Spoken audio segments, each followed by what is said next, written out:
EVM से चुनाव नहीं कराने के पक्ष में पहले से ही विपक्षी दल आवाज उठाते रहे हैं। ऐसे में उनको दुनिया के सबसे अमीर उद्योगपतियों में शुमार टेस्ला कंपनी के फाउंडर एलॉन मस्क के एक पोस्ट ने न केवल हवा देने का काम किया है, बल्कि सभी को सोचने तक के लिए मजबूर कर दिया।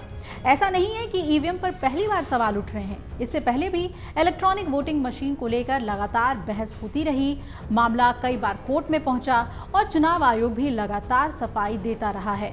ऐसे में सवाल यह उठता है कि ईवीएम पर एलॉन मस्क ने ऐसा क्या कह दिया? कौन बनाता है ईवीएम? ये कैसे काम करती है? क्या इसे एक्टिवेट करने के लिए किसी ओटीपी की जरूरत होती है?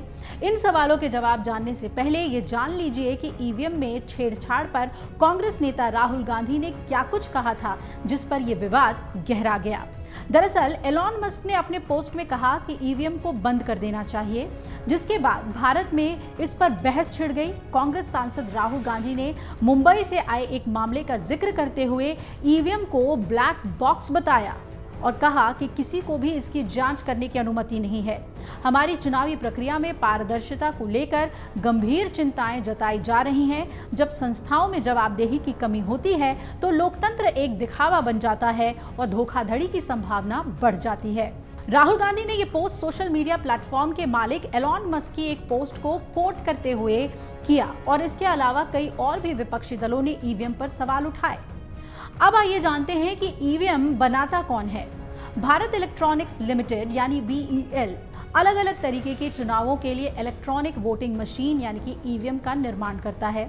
भारत इलेक्ट्रॉनिक्स लिमिटेड भारत सरकार के रक्षा मंत्रालय के तहत एक नवरत्न पीएसयू है।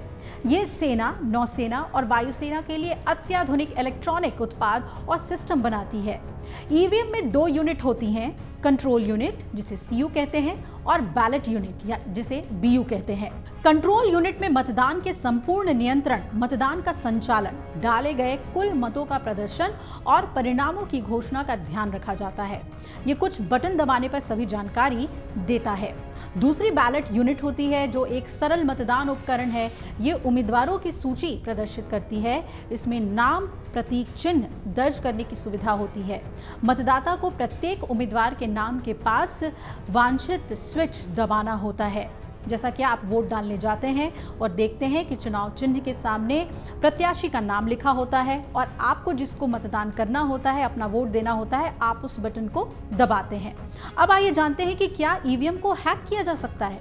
हैकिंग का अर्थ होता है किसी अवैध उद्देश्य के लिए कंप्यूटर नेटवर्क सुरक्षा प्रणाली को अपने नियंत्रण में लेना, यानी कि जो सिक्योरिटी सिस्टम है उसे हैक कर लेना, अपने नियंत्रण में ले लेना। ईवीएम के मामले में चुनाव आयोग साफ कर चुका है कि ये हैक हो ही नहीं सकती। आयोग के मुताबिक ईवीएम एक स्टैंड अलोन मशीन है और ये तार या वायरलेस तरीके से किसी नेटवर्क से जुड़ी नहीं है, यानी एक बार प्रोग्राम लिखे जाने के बाद आप इसमें बदलाव नहीं कर सकते। दूसरे शब्दों में कहें तो इस पर कोई दूसरा सॉफ्टवेयर राइट नहीं किया जा सकता और ना ही उसे संशोधित किया जा सकता है, यानी चेंज भी नहीं किया जा सकता। वायरलेस कम्युनिकेशन के जरिए ईवीएम को दूर से बदला जा सकता है क्या? इस सवाल का जवाब भी आपको देते हैं।